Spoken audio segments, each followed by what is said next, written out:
Baik, Assalamualaikum warahmatullahi wabarakatuh.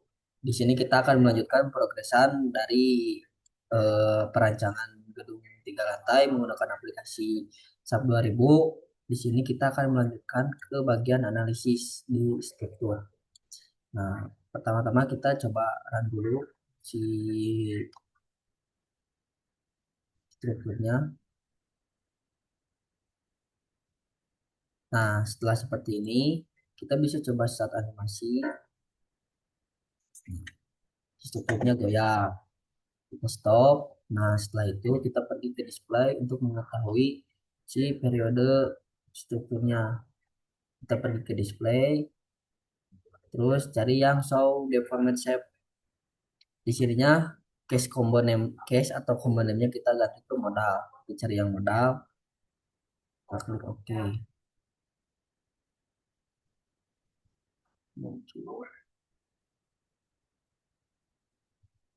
Nah, kalau si T ini masih puluhan ribu detik, berarti si struktur ini masih ada yang salah atau ada si kolom yang tidak tersambung ataupun balok yang tidak tersambung. Tapi jika T-nya sudah 0, sekian itu berarti sudah betul. Nah, setelah menganalisis seperti itu, setelah kita mengetahui T-nya ada di berapa, selanjutnya kita bisa ke display lagi ke show table. Nah, di show table kita cari struktur output. Kita klik yang tanda plus ini, lalu klik yang plus lagi ini. Kita pilih untuk modal participating mesh ratio. Kita klik, akhirnya select di modal. Si select load case-nya kita di modal. Kita klik OK, kita OK. Nah, setelah itu pasti akan muncul tabel seperti ini. Nah, cara untuk memindahkan tabel ini ke Excel, kita pergi ke file, lalu ke export current table. Nah, ini ada tuh Excel, ada tuh Access, ada tuh Excel. Kita pilih yang tuh Excel.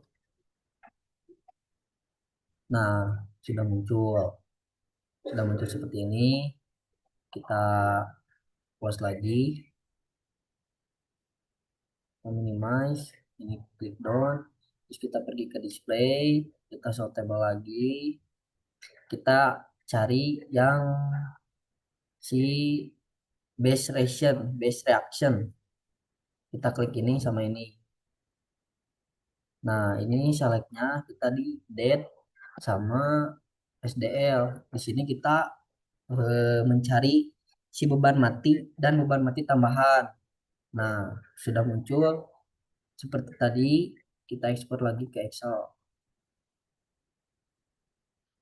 Nah, setelah terbuka seperti ini, kita minus lagi, down. Nah, lalu ke display lagi untuk si kita mengetahui si beban gempa. Masih sama di base reaction, cuman ininya kita ganti ke RSPY dan RSPX. Oke, oke. Nah, lalu kita ekspor lagi ke Excel.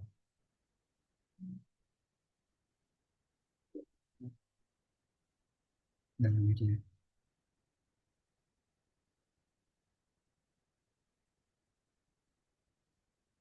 Nah, setelah itu sebenarnya di sini di PDF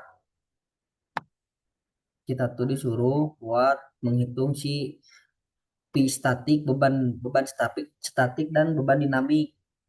Jika beban dinamik dan beban statiknya tidak sesuai, maksudnya tidak sesuai dengan SRI, karena di sini beban dinamik itu harus lebih besar dari beban statik. Nah, cara untuk mengkoreksi bisa dilihat di PDF.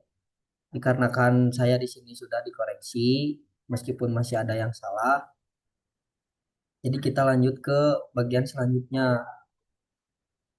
Nah, ini kita bisa melihat si deformasi deformasi elastis dari setiap lantai. Caranya kita pergi ke display,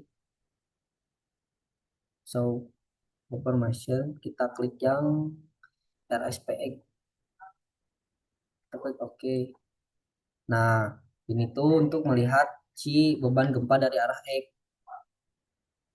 Nah, ketika diklik, ini kan nilainya masih 0,29. Nah, untuk mempermudah atau agar sama dengan PDF, kita ganti satuannya di sini ke kilonewton milimeter. Nah, berarti di sini kita sudah mengetahui beban gempa dari setiap pantai itu ada untuk arah X, untuk arah Y juga sama. Kita pergi ke sini, ini cuma ganti di RSPY, klik OK. Nah, ini juga sudah berubah seperti itu. Sebenarnya untuk analisis itu tidak banyak, meskipun di sini saya udah bikin Excelnya. Nah, ini Excel yang tadi untuk si beban mati, untuk si total beban super dead load dan dead loadnya udah dikoreksi. Ini hasil koreksinya. Terus juga ada si beban gempanya, beban gempa juga dapat dibetulkan. Nah, untuk membetulkan beban gempa bisa di sini. Misal beban gempanya masih kecil dari beban statik. Nah, cara untuk betulin beban gempa agar lebih besar dari beban statik, kita pergi ke define, load case. Nah, di RSPX ini kita ganti, kita modify. Nah, salah. Nah, ini kita klik OK. Nah, ini tuh yang di 9,81 dikali satu dibagi 8. Nah, nanti dikalikan dengan si koreksi koreksi dari ini. Nah, faktor koreksi. Cara cari faktor koreksinya, si P statik ini dibagi dengan V dinamik. Nanti dapat faktor koreksi.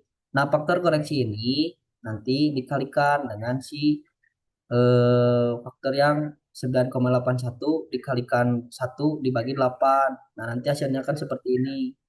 Setelah itu kita oke. Nah, seperti itu untuk cara betulin kalau si V statiknya masih lebih kecil daripada V dinamik. Meskipun ini V statiknya masih kecil, V dinamiknya masih kecil, masih ada yang salah. Mungkin nanti saya akan betulkan kembali. Mungkin untuk analisa struktur cukup sampai di sini. Untuk selanjutnya nanti akan saya pelajari lebih lanjut. Assalamualaikum warahmatullahi wabarakatuh.